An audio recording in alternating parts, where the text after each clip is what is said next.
नमस्कार. आजच्या व्हिडिओमध्ये आपण डेव्हिएटेड नेझल सेप्टम, ज्याला कॉमन लँग्वेजमध्ये आपण नाकाचं हाड वाढलं असं म्हणतात, याबद्दल सविस्तर बोलणार आहोत.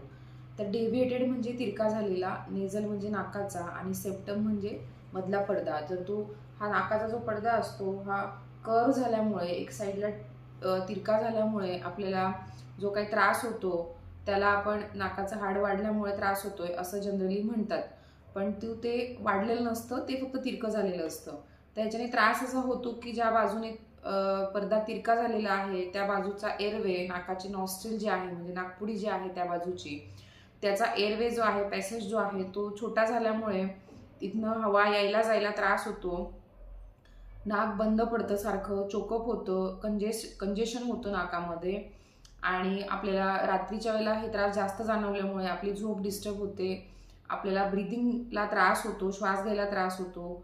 स्नोरिंग म्हणजे घुरणं वाढू शकतं. माउथ ब्रीदिंग होतं म्हणजे आपण नाकाने श्वास घ्यायला त्रास होत असल्यामुळे आपण तोंडाने श्वास घेतो, त्यामुळे तोंड कोरडं पडतं. जो पडदा आहे मधला, जो तिरका झालेला आहे, त्याला हवा सारखी घासल्यामुळे तो भाग, जो तिरका झालेला भाग आहे तिथं ड्राय होतो तो एरिया आणि त्यामुळं नाकातनं रक्त येण्याचे पण चान्सेस वाढतात.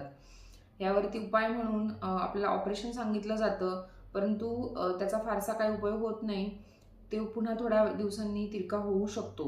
नाकाचे हाड वाढल्याने होणारे त्रास हे जनरली जेव्हा आपल्याला सर्दी होते, तर सर्दी बऱ्याच कारणांनी होऊ शकते. नाकाचं हाड वाढलेलं असणे हा सर्दी होण्यासाठीचं कारण नाही आहे, पण सर्दी झाल्यामुळं ज्यांना नाकाचं हाड वाढलेलं आहे त्यांना जास्त त्रास होतो, त्यामुळं त्याला ट्रीट करणं गरजेचं असतं.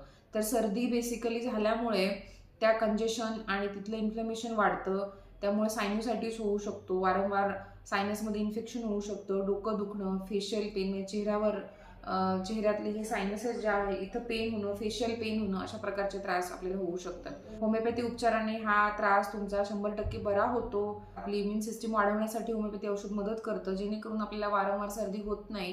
बाजूला आपल्याला कंजेशन जास्त होतंय, आपलं नाक बंद पडतंय, त्याची फ्रिक्वेन्सी कमी होते, तुमच्या झोपेची क्वालिटी सुधारते, तुम्हाला शांत झोप लागते, माउथ ब्रिदिंग कमी होतं, तुमचं हेडेक, सायनुसायटिस, वारंवार होणारे इन्फेक्शन कमी होतं. इथं जो आपला सर्दीची साचण्याचं जे प्रमाण आहे ते होमिओपॅथीने कमी होतं. तर तुम्हाला जर होमिओपॅथी उपचार माझ्याकडून हवे असतील तर मला खाली दिलेल्या नंबरवरती तुम्ही संपर्क करू शकता, माहिती घेऊ शकता.